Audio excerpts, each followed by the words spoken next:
caught my wife at another man's house, so I let the air out of her tires so I could ask her why it took so long to get home. Things with my wife have been kind of rough lately. Well, it just got worse. I'm about to tell you a story that would make a hell of a plot for a movie or something. The title, Caught My Wife at Another Man's House, so I let the air out of her tires so I could ask her why it took so long to get home.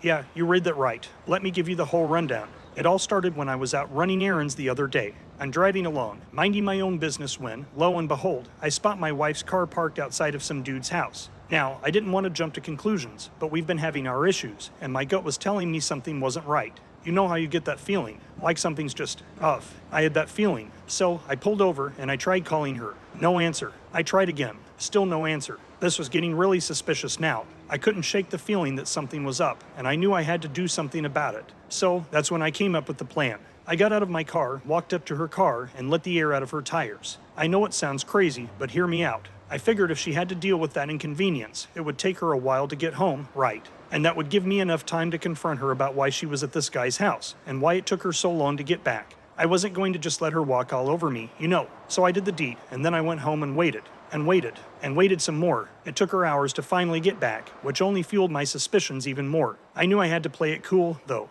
I didn't want to just come out and accuse her of anything without giving her a chance to explain. When she finally walked in the door, I was all casual, like, hey, how was your day? You know, just trying to get a feel for what she'd say. And man, did she come up with some lame excuses. She started going on about how she had a flat tire, and it took forever to get it fixed because she couldn't find a nearby gas station with an air pump. Now, I knew she was lying, because I had driven past at least 2 gas stations with air pumps on my way home from letting the air out of her tires. But I played along, asking her where she'd been all day, and if she'd managed to get everything done that she'd wanted to. She started getting all defensive, saying she'd been running errands and visiting a friend. But when I asked her which friend, she couldn't give me a straight answer. It was like she was grasping at straws, trying to come up with something that sounded believable. That's when I knew I had her. I couldn't hold back anymore. I confronted her, and I told her I knew she'd been at this dude's house. I even told her about the whole tire thing, just so she knew I wasn't messing around. And you know what? She finally admitted it. She'd been cheating on me with this guy, Brad. Some friend of a friend or something. I don't even know. I was furious, man. I mean, I knew something was up, but to hear her actually admit it, that was a whole nother level of hurt. I couldn't believe it. All this time, she'd been sneaking around behind my back, betraying me with this Brad guy. And the worst part was, she didn't even seem sorry about it.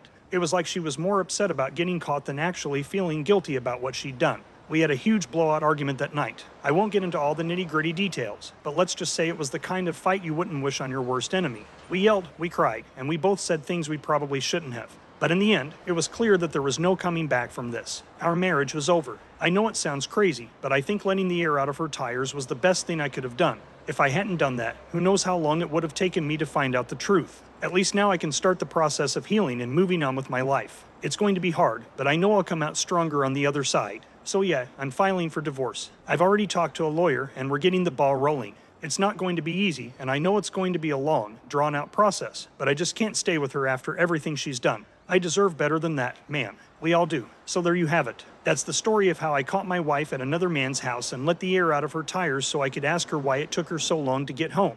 It's not the ending I wanted, but it's the ending I needed. And who knows, maybe someday I'll look back on this and be grateful for the way things turned out. What would you have done if you saw your wife's car at another man's house? Let me know in the comments section. When you subscribe, be sure to click the notification bell. Click here for more Tangled threads.